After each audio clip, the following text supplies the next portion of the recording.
पूर्णिया में हवाई अड्डा बन गया। लगभग 12 जिलों के लोगों को बागडोगरा या पटना नहीं जाना पड़ेगा।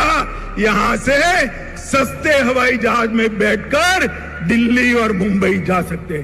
अरे ताली बजाओ भाई, हवाई अड्डा आप लोगों के लिए बना है। दोस्तों, बिहार में आज अमित शाह की रैली का दूसरा दिन है, लेकिन पहले वाले दिन किस तरह से भाषण दिया, कैसे बिहार वासियों को लुभाने की कोशिश की गई। भाषण के जरिए बिहार के लोगों को खूब ज्ञान दिया गया, खूब विकास की गंगा बहाई गई कि बिहार में जो है भारतीय जनता पार्टी ने विकास की गंगा ऐसे बहाई कि बिहार वाले जो है उसमें डूब डूब कर उत्थान पा गए। वो ज्ञान शायद अब उनको ही भारी पड़ गया है दोस्तों, जो ज्ञान वो विकास की दे रहे थे, क्योंकि अपने संबोधन में अमित शाह पूर्णिया में कह रहे थे कि हवाई अड्डा जो है बीजेपी की सरकार ने बनाया है। ठीक वैसे ही जैसे 15 लाख खाते में आने की बात कही गई थी, उसी तरीके से अमित शाह जो है पूर्णिया के अंदर हवाई अड्डे का जिक्र कर रहे थे और कह रहे थे कि देखिए किस तरह का विकास जो है, चौमुखी विकास जो है बिहार के अंदर हुआ है और पूर्णिया में हवाई अड्डा। अब कौन सा हवाई अड्डा बना है बीजेपी की तरफ से, ये तो बिहार की जनता को पता नहीं है, क्योंकि जहां पर भी दूरबीन से दूर दूर तक देखा गया, घूर घूर कर देखा गया, तो पूर्णिया में ऐसा कोई हवाई अड्डा नजर ही नहीं आया। दोस्तों, अमित शाह जी बिहार के लोगों को लुभाने गए थे, उस बिहार की जनता को जो उड़ती चिड़िया का पंख गिन लेते हैं। ये तो साहब का जुमला था। दोस्तों, अमित शाह के इस बयान को जदयू के राष्ट्रीय अध्यक्ष ललन सिंह ने भी पकड़ा और अमित शाह की वीडियो शेयर करते हुए लिखा, जुमलेबाज माननीय गृह मंत्री जी, पूर्णिया हवाई अड्डा कब बन गया बताइए तो जरा, कृपया हमारा ज्ञानवर्धन कीजिए, कम से कम अब तो बिहार के लोगों को ठगना बंद कीजिए। सोचिए, जिस देश का गृह मंत्री ही जुमलेबाज हो, उस देश का भविष्य क्या होगा। अब तो भाजपा मुक्त देश ही एकमात्र विकल्प है। इसी तरीके से दोस्तों, अमित शाह जी की कई वीडियो शेयर कर ललन सिंह ने उनका जमकर गजब का मजाक बना रहे हैं।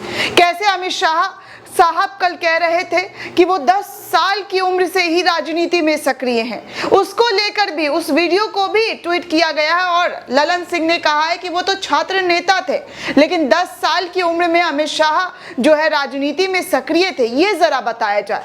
चलिए लगे हाथ आपको एक और ऑडियो सुनाते हैं। वीडियो तो आपने खूब देखा, लेकिन अब एक ऑडियो सुनिए जिसमें अमित शाह की रैली के बाद भाजपा जिला अध्यक्ष और मेडिकल ऑफिसर की बातचीत की एक ऑडियो क्लिप वायरल हो रही है, जिसमें भाजपा जिला अध्यक्ष और मेडिकल ऑफिसर की बातचीत है। ऑडियो में भाजपा जिला अध्यक्ष रैली के लिए मेडिकल ऑफिसर से 25,000 रुपए की मांग कर रहे हैं। जरा सुनिए आप ये ऑडियो। कैसे हम लोग को सहयोग करिएगा विधायक जी को, सो बोलिए। किसको? विधायक जी का जो रैली है अमित शाह जी वाला, उसमें हम क्या सहयोग करेंगे? जैसे माननीय नरपतगंज विधायक की ओर से हम बोल रहे हैं, उसमें सहयोग करना है रैली में थोड़ा भाई साहब। हम क्या सहयोग कर पाएंगे बताइए। तो हम 8-9 बजे आएंगे, क्या उम्मीद करेंगे, क्या मदद करिएगा आपको, हमको बता दीजिएगा तो आइडिया रहेगा। और सब कैसे मदद कर रहा है आपको? 25 किया है सब। 25,000 व्यवस्था रखिएगा, उसमें देख लीजिए जो थोड़ा बहुत 19-20 होगा। सुना किस तरीके से उनके डिमांड्स जो हैं वो बढ़ रहे हैं। ये ऑडियो भी खूब तेजी से वायरल हो रहा है और कहा जा रहा है कि देखिए भारतीय जनता पार्टी के नेताओं और मंत्रियों का चाल चरित्र, कैसे वो घूसखोरी कर रहे हैं, कैसे जो है मेडिकल अध्यक्ष से पैसे मांग रहे हैं। दोस्तों, केंद्रीय गृह मंत्री अमित शाह ने शुक्रवार को बिहार के मुख्यमंत्री नीतीश कुमार पर तीखा वार किया, तीखा हमला किया। उन्होंने दावा किया कि जनता दल यूनाइटेड के प्रमुख ने 2024 में प्रधानमंत्री बनने का लक्ष्य रखते हुए लालू प्रसाद यादव की गोद में बैठने के लिए बीजेपी को धोखा दे दिया। इस तरह की बातें उन्होंने कल खूब की। 22 बार अपने संबोधन में सिर्फ लालू लालू लालू लालू ही किया और 10 10 बार तो उन्होंने सीधे तौर पर बिहार को जंगल राज्य घोषित कर दिया। अभी जुम्मा 8 दिन नहीं हुआ है डबल इंजन की सरकार को झटका लिए हुए कैसे वहां पर जंगल राज्य घोषित हो गया। इससे पहले सब मंगल ही मंगल था। तो इस तरीके से जो है अमित शाह खूब तंजिया लहजे में जनता दल यूनाइटेड के मुखिया यानी कि नीतीश कुमार को जबरदस्त तरीके से धोखेबाज का टैग दे रहे थे। अमित शाह ने बिहार की एक सभा में नीतीश कुमार के साथ ही लालू यादव पर भी हमला किया। तो सवाल है कि अब अमित शाह के निशाने पर ये नेता क्यों आ गए? क्या इन नेताओं की वजह से बीजेपी को भारी तकलीफ हो रही है? क्या अमित शाह नीतीश लालू की जोड़ी से घबरा गए हैं? क्योंकि ये तमाम सवाल अब शुरू हो चुके हैं। जिस तरह की घबराहट रैली में दिखाई दे रही थी, लालू लालू लालू, नीतीश नीतीश नीतीश, जंगल राज का ही जो माला जपा जा रहा था, उसके बाद तो ऐसा अनुमान लगाया जा रहा है कि लालू और नीतीश की जोड़ी को एक साथ आता देख कहीं इनके पसीने तो नहीं छूटने लगे। बिहार के 2 दिवसीय दौरे पर पहुंचे अमित शाह ने पूर्णिया में एक रैली में कहा कि नीतीश कुमार हमें धोखा देकर लालू प्रसाद यादव की गोद में बैठे हैं। सीमांचल नीतीश कुमार को मुंहतोड़ जवाब देगा। क्या राजनीतिक गठबंधन बदलकर नीतीश कुमार प्रधानमंत्री बन सकते हैं? बताइए। ऐसा खूब उन्होंने जोर से ये बातें कही।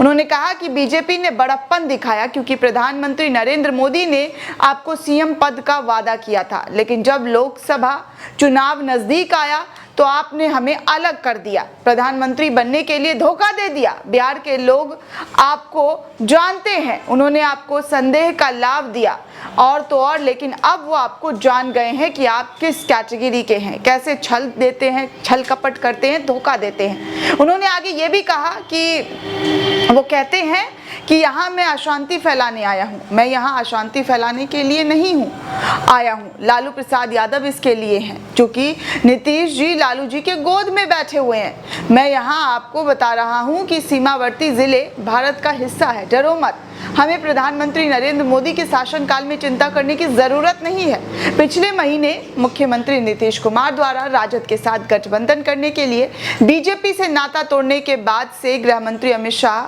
की ये पहली प्रतिक्रिया है दोस्तों, जब उन्होंने जबरदस्त तरीके से गरजते हुए नजर आए और तो और अपनी रैली में जो उनका गुस्सा था उनके चेहरे पर साफ तौर पर नजर आ रहा था।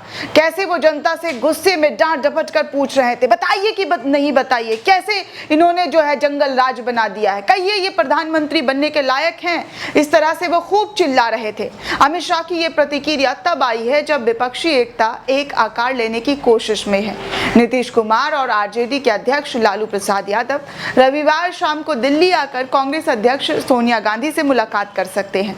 नीतीश कुमार ने कुछ हफ्ते पहले दिल्ली आकर कांग्रेस के पूर्व अध्यक्ष राहुल गांधी से मुलाकात की थी, दिल्ली के मुख्यमंत्री अरविंद केजरीवाल से मुलाकात की थी, सीपीएम नेता सीताराम येचुरी, सपा संस्थापक मुलायम सिंह यादव, एनसीपी के मुखिया शरद पवार सहित विपक्ष के कई नेताओं से नीतीश कुमार ने मुलाकात की थी। उससे पहले तेलंगाना के मुख्यमंत्री के चंद्रशेखर राव ने पटना आकर खुद नीतीश कुमार से मुलाकात किया और 2024 लोकसभा चुनाव से पहले विपक्षी एकता को मजबूत करने के मद्देनजर मुलाकात ये हुई थी दोस्तों।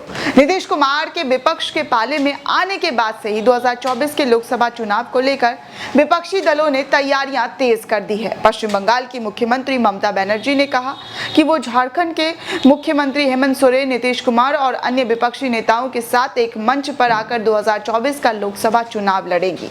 बिहार में नीतीश कुमार के पाला बदलने के बाद से ही जदयू के नेता 2024 के चुनाव में नीतीश कुमार को प्रधानमंत्री बनाने की बात कहने लगे। हालांकि नीतीश कुमार का साफ कहना है कि वो किसी पद की दौड़ में नहीं है, वो किसी पद की लालच में नहीं है और सिर्फ विपक्षी दल को एकजुट करना चाहते हैं ताकि 2024 में भारतीय जनता मुक्त यानी भाजपा मुक्त जो है वो देश बने और देश का जिस तरीके से बंटाधार किया गया है उस बंटाधार को रोका जाना चाहिए। इसके लिए विपक्ष को एक साथ आना सबसे ज्यादा महत्वपूर्ण है। दोस्तों, किस तरह से अमित शाह की रैली के मायने निकाले जा रहे हैं ये तमाम सोशल मीडिया पर आप वीडियोस, फोटोज देखकर अंदाजा लगा सकते हैं। खबरों के माध्यम से भी आप देख सकते हैं कि किस तरीके के हेडलाइंस के जरिए जो है खबरें छापी गई है और साफ तौर पर अमित शाह की जो बयान है उसको जो है हॉट हॉट टॉपिक बनाकर हेडलाइन के तौर पर जो है प्रचारित किया जा रहा है कि कैसे अमित शाह लालू यादव का नाम जप रहे थे, लालू यादव का नामों का जो माला है वो जप रहे थे और बिहार को जंगल राज घोषित करने में तनिक भी देरी नहीं कर रहे थे।